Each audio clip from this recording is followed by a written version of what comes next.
In this video, we'll be showing you how to wire a UK 3-pin plug. For this, you will need the following: a 13 amp plug, wire stripping and cutting pliers, and a small screwdriver. Before starting, make sure that the plug is not connected to a power supply. Make a clean cut at the end of your wire and remove approximately 4 cm of the outer insulation with your wire strippers to expose the 3 inner cables.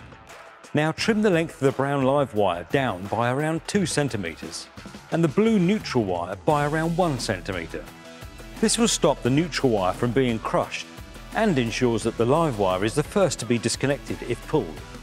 Remove around 5 mm of insulation from each of the 3 cables so the copper core is exposed. Undo the screw and remove the back of the plug. Now loosen each of the screws on the inside of the plug and connect each of the 3 inner cables to the correct hole. The blue neutral wire connects to the hole on the bottom left of the plug. The brown live wire connects to the hole on the right, next to the fuse.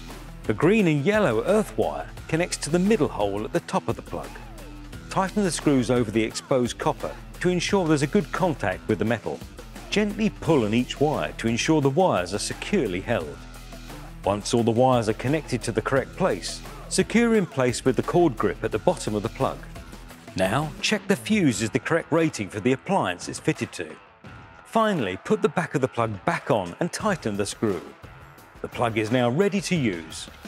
Older wires may contain different coloured internal cables, so always ensure you've identified the wires before wiring the plug. For other videos and how-to instructional guides, please visit our website at www.sealey.co.uk.